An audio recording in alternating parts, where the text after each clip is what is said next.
ரஜினிகாந்த், கமலஹாசன் இவங்க 2 பேரும் சேர்ந்து ஒரு படத்தை எப்போ கொடுப்பாங்க அப்படின்னு எதிர்பார்த்துட்டு இருந்தோம். ஆனால் அந்த நாள் வெகு தூரத்தில் இல்லை. அதுக்கான முடிவெல்லாம் பண்ணியாச்சு, பட்ஜெட்லாம் ஒதுக்கியாச்சு. டேரக்டர் மட்டும் தான் கொஞ்சம் கன்ஃபியூஷன் இருக்கும் அப்படின்னு சொன்னாங்க. இப்போ தமிழ் சினிமாவில் இருக்கக்கூடிய டாப் டேரக்டர்ஸ் அப்படின்னு பார்த்தா லோகேஷ் கனகராஜ், நெல்சன், இன்னும் ஹெச் வினோத் இப்படின்னு சொல்லிக்கிட்டே போகலாம். இந்த மாதிரி நிறைய இயக்குநர்கள் இருக்கும்போது ஏன் ஒரு படம் வரதுக்கு இவ்வளோ நாள் ஆகுது, ஏதோ ஒரு டேரக்டரை சூஸ் பண்ண வேண்டியதானே அப்படின்ற மாதிரி நம்ம சொல்லுவோம். ஈவன் நெல்சன் வச்சு இந்த படத்தை இயக்குனா என்ன, ரஜினிகாந்த் அவர்களே கமலஹாசன் அவர்களுக்கு ஒரு சஜஷன் கொடுத்துருக்காராம். அந்த சஜஷனை கேட்கும்போது பரவாயில்லையே, நல்ல ஐடியா தான் அப்படின்ற மாதிரி அவருக்கும் தோணிருக்கு போல். அதனால் நெல்சன் மேபி இந்த திரைப்படத்தை இயக்கிறதுக்கான சான்ஸ் ரொம்பவே அதிகம் அப்படின்னு சொல்கிறாங்க.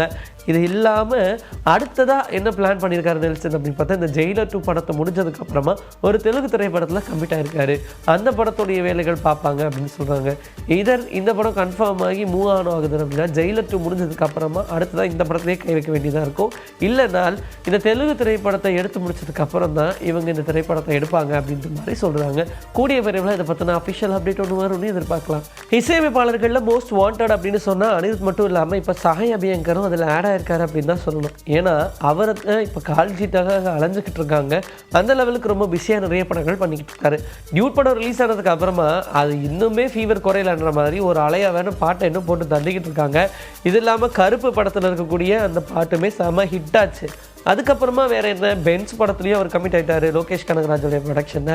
இப்படி இத்தனை படங்கள் அவருடைய கைவசம் இருக்கும்போது அடுத்ததாக அல்லு அர்ஜுனுடைய 22வது திரைப்படத்துடைய வேலைகளையும் சாய் அபியங்கர் தான் பண்ண போகிறாருன்னு சொல்லியிருந்தாங்க. கூடவே இப்போது தனுஷோட திரைப்படத்துக்கும் சாய் அபியங்கர் தான் இசையமைக்கிறாரு அப்படின்ற மாதிரி வந்துருச்சு. எப்பவுமே தனுஷ் அவர்களுக்கு ஏதோ ஒருத்தரை வளர்த்தி விட்டுக்கிட்டே இருக்கணும் அப்படின்னு இருக்கும். அந்த வரிசையில் என் படத்துக்கு நீங்களே பண்ணுங்க அப்படின்னு சொல்லிட்டாரு போல.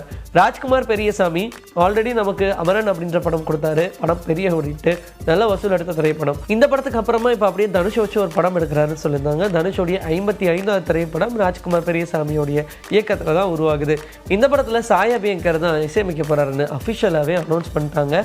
இவங்க 3 பேர் இருக்கிற மாதிரியான ஒரு புகைப்படம் இப்போ இணையத்தில் வைரல் ஆகிட்டு இருக்கு.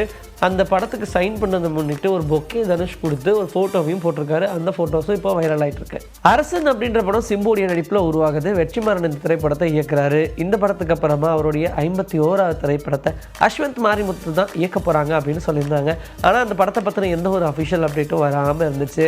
ஒருவேளை இந்த படத்தை கை விட்டுட்டாங்களோ, ஏஜிஎஸ் நிறுவனம் தானே பண்ணுறதா இருந்துச்சு, பெரிய ப்ரொடக்ஷனால வேணாலும் விட்டாங்களோ அப்படின்ற மாதிரிலாம் சொன்னாங்க. அப்படி பார்த்தா கோட் திரைப்படம் எவ்வளோ பெரிய ப்ரொடக்ஷன், பண்ணதுக்கப்புறமா இதெல்லாம் என்னப்பா அப்படின்ற மாதிரி தானே இருக்கும். ஆனால் இந்த படத்தை ஏன் டேக் ஆஃப் பண்ணாமல் இருக்காங்க அப்படின்னு யோசிச்சுட்டு இருந்தா படத்துக்கு ஹீரோயின் சர்ச்சிங் நடந்துட்டு இருக்குங்க அப்படின்னு பார்க்கும்போது மிர்னால் தாக்கூரை இந்த திரைப்படத்தில் நடிக்க வைக்கிறதுக்காக பிளான் பண்ணியிருக்காங்களாம். ஸோ சிம்புடைய 51வது திரைப்படத்தில் மிர்னால் தாக்கூர் நடிக்கிறதுக்கு அதிக அளவில் சான்சஸ் இருக்குது அப்படின்னு சொல்கிறாங்க. ஈவன் நிறைய பேர் தனுஷாக இருக்கட்டும், சிவகார்த்திகேயனாக இருக்கட்டும், இவங்க எல்லாரையுமே மிர்னாலை இந்த படத்தில் நடிக்க வைக்கணும் அப்படின்னு சொல்லி தன்னுடைய படங்களுக்கெல்லாம் ட்ரை பண்ணாங்க. ஆனால் எதுவுமே அமையலை. அப்படி ஒரு வேளை இந்த திரைப்படம் மூலியமாக வந்துட்டாங்க அப்படின்னா மறுபடியும் தமிழில் ஒரு பிளாஸ்டிங்கான ஹீரோயின் பூஜா ஆக்டே மாதிரி ஒன்று கிடச்சிரும்பா அப்படின்ற மாதிரியான ஒரு எண்ணத்தில் தான் இருக்காங்க. சீக்கிரமாகவே அதை பற்றின ஒரு அஃபிஷியல் அப்டேட் நமக்கு வரும்னு எதிர்பார்க்கலாம். லோகேஷ் கனகராஜோடைய அடுத்த திரைப்படம் அல்லு அர்ஜுனோட தான் அப்படின்னு சொல்லிட்டாங்க. அல்லு அர்ஜுனோடைய படத்துக்காக பயங்கரமாக வேலை பார்த்துட்ருக்காரு லோகேஷ் கனகராஜ். இது மூலிமா தெலுங்கு இண்டஸ்ட்ரிக்கு போயிட்டா கொஞ்சம் நல்ல படம் பார்க்கலாம்ல அப்படின்ற மாதிரி பிளானில் இருக்காருலாம் தெரியாது.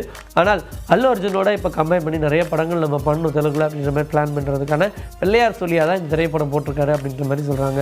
இந்த படத்தோடைய ஹீரோயின் யார் வேணும் அப்படின்னு நிறைய யோசிக்கும் போது பாலிவுட்லேருந்து யாரோ ஒருத்தர் இறக்குவோமா அப்படின்னு கேட்டால் ஸ்ரதா கபூரை பேசாமல் பேசி பார்க்கலாமே அப்படின்னு சொல்லியிருக்காங்க. ஸ்ரதா கபூரும் ஸ்திரீ அப்படின்ற படத்துக்கு அப்புறமா 2க்கு அப்புறமா ரொம்ப கையிலேயே பிடிக்க முடியாத மாதிரியான ஒரு பிஸி நடிகை ஆகிட்டாங்க.